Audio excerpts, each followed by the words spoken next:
welcome back to Studio 33 Art by Kay. Today we're doing something a little bit different for me, and that's a canvas that's 50 centimetres by 40 centimetres, which is 20 inches by 16 inches. And I'm going to be doing a design that I saw Kanella Ciraco do. She's one of the queens of Dutch pour. She does a beautiful job. And I saw her do a design the other day, so I'm going to have a go at that. I'm going to be using the Mont pouring paints, which have the most beautiful colours. I really love the Shiraz, and I haven't been able to find a colour the same as that in any of the other brands that I use. So I wanted to use that one today. And with the Mont pouring paints, I'm finding they're a little bit thicker than the Eraldo di Piolo acrylic pouring paints, which I used in a Dutch pour the other day, pretty much just straight out of the bottle. Whereas with the Mont, I have added a bit of Australian Floetrol just to thin it out a little bit more. I have today, though, thinned out my base a lot more than I normally do. Often when I've done a Dutch pour, I've used pretty much the consistency that I use for most of my normal pours. So today I've decided to go a bit thinner, as I see most other people do when they do a Dutch pour. So I've got the Global White, and I've mixed it with some Australian Floetrol, and then I've thinned it down further with water. So I can't really tell you the exact measurements because I've just gone by the look of it, but it pretty much is running straight back in without forming a mound. Hopefully you can't quite see that, can you? Put it towards the light. So that's the thickness that I've got, so hopefully that will be thin enough. So here we go. So I'll just lay this paint down and I'll speed this bit up for you, and I'll be back in a moment.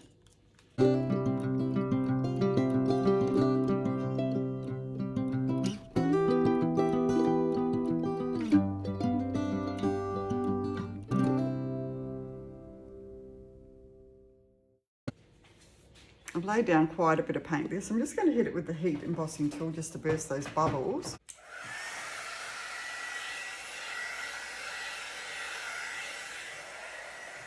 Now I've got a fair depth of paint on there, so maybe a little bit too much, but you do need enough that it helps it to glide. If you have too little paint on there, then the paints won't glide well, so I do want them to glide. So I'm hoping I haven't got too much on there, but we will soon find out. If you have it too deep, then the paints will tend to sink into it and then disappear into the white. And if you don't have enough, as I say, it won't glide properly. So there's that fine balance in there somewhere. And obviously experience dictates that. So I have done a lot of Dutch pours, but I haven't done any recently. So anyway, I shall get on with this. Now the pattern I'm going to do is I'm just doing it like an L shape, about a third the length there, and then about halfway up here, and then the same over there. So away we go. I'm going to put, first of all, the black. I'm going to put black, and I'm going to put it on the bottom. This black is an opaque, so that should be that it will stay underneath the other paints. And my pinks here, they're all semi-transparent. And so the green, yes, so are the greens. So I'll put the black on the bottom so that it won't overtake too much, hopefully. So I'll just put some black down and come about halfway, probably went a bit further than halfway. And then on this side from about a third of the way, and then up about half of the way. Okay. So now I'm going to put the green. So I'm hoping the green will sort of come out from underneath and look like a bit of foliage. That's the plan anyway. Who knows what we will get.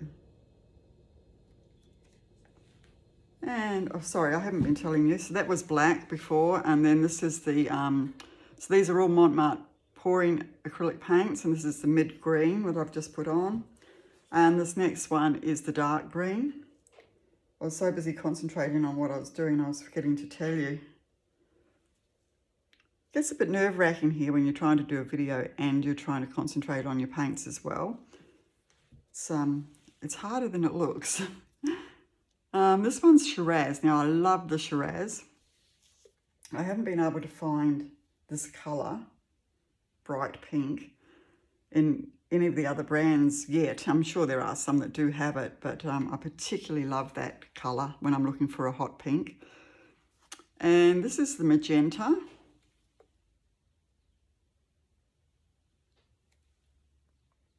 And I will list all these colours as usual in the drop-down box in the description. And this one is hot pink. It's funny because I think of the Shiraz really as being hot pink, whereas this is more of a baby doll pink to me. And now I'm just going to put a little bit of Amsterdam Titanium White Cell Activator. So this has been also mixed with Australian Floetrol. I may or may not need Cell Activator in there, but I thought I'll just put some in anyway because I wanted to get a bit of white on top. And that was mixed up approximately 1 to 4, 1 part paint to 4 parts Australian Floetrol. You can also make Cell Activator out of American Floetrol as well. I've seen a lot of people do that very successfully. I think sometimes they add a little bit of water to it, but don't hold me to that. I've not done it, so I can't really speak from experience on that one. Okay, so I just did it with the heat tool just to burst any bubbles before I blow out.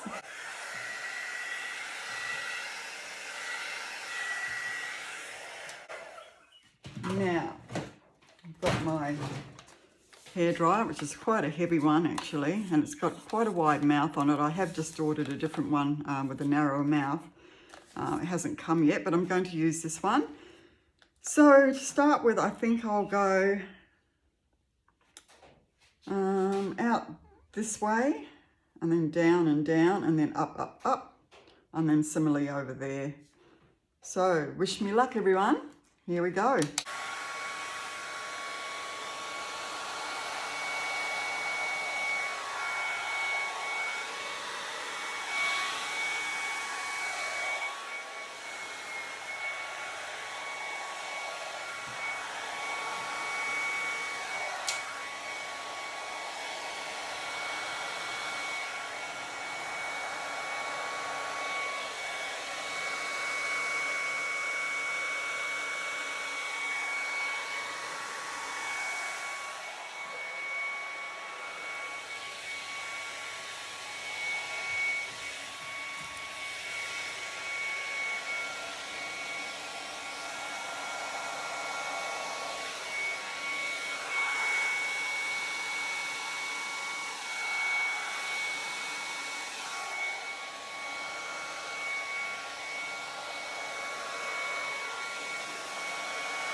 Wow, love it. It's just a little bit too much black here probably. This part here, love it. We've got the cells forming through here. We've got the bit of greenery. The pink's gone into a sheer where you can see straight through it, which I love. Just a little bit of the black around the edges. Some nice cell activity. This I don't mind. As I say, there's a little bit black in here. This is beautiful with the pink there. It's hard to say why that has given me more of the pink in this, because I felt like I was laying them down the same. All in the way you blow it out, I guess. Love this bit of greenery here and these cells here. Oh, it's lovely. Just wishing there was a bit more pink in here and in here. So I might just add a bit in there. So where's my Shiraz, my favourite, and a little bit of the bright green as well. So I'll try not to blow it out too much, but I will just add that little bit in there on the top. And just blow it gently again.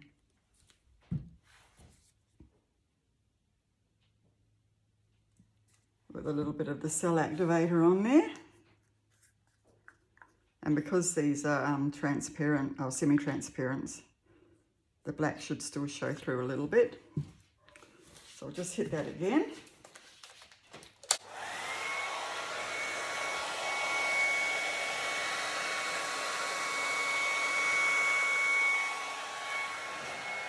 And stop. I was going to go that way, but I don't want to, because I love this, where that hasn't blown out and it's just got that pop of colour there. It's gorgeous. And I'll do something similar over here.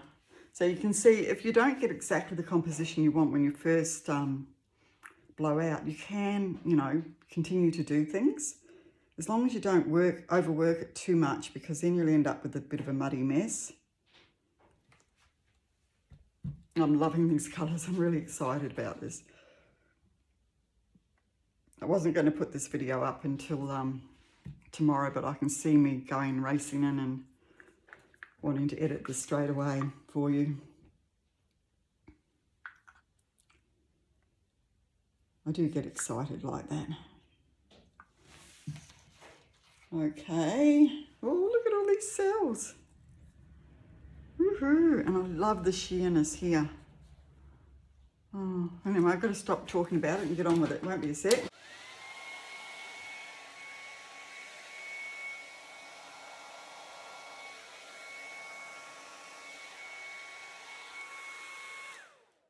Again, I didn't want to overwork that. Now I want to create a bit of space in here because there's no negative space there. This canvas could have done with being a bit bigger, maybe a 60 by 50. So I just need to push this bit back here a little bit.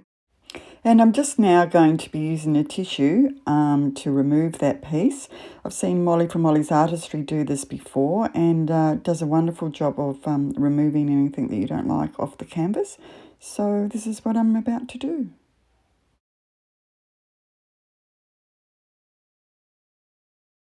Okay, so now I'm just going to get some more white paint and just flood that again. And the paint should self-level, and then you won't see that when it's dry. Right, so now what I'd like to do is put a little bit of more colour there and just blow that out.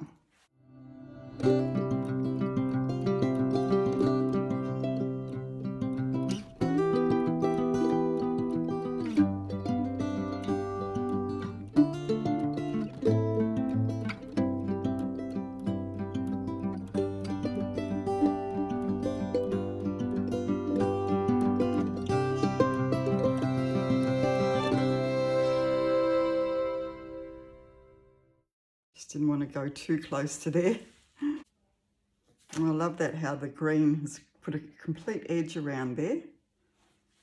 Okay, so I'll just fill a little bit more, won't do too much. I'm just going to work with this a little bit. And then I'll bring you guys down for a close-up. So hopefully you've enjoyed that. I absolutely love it. I hope you do too. And I'm really looking forward to, yeah, putting the video up for you. Okay, I'll see you back here soon. Okay, so here we are coming down for our close-up.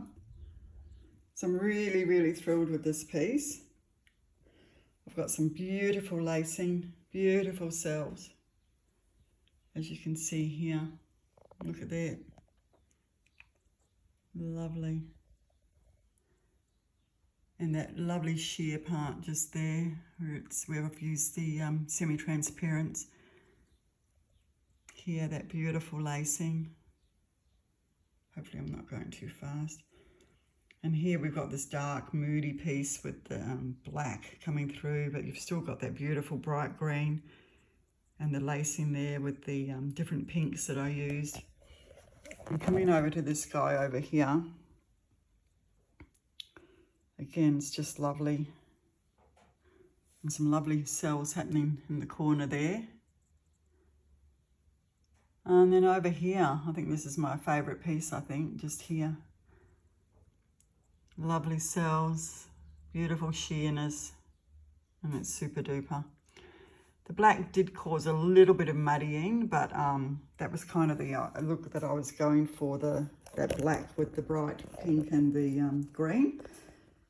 So there we have it, guys. Hopefully you enjoyed that one today. Looking forward to being back here in Studio 33 in the not too distant future, and I hope you are too. So until then, stay safe and we'll see you soon. Bye.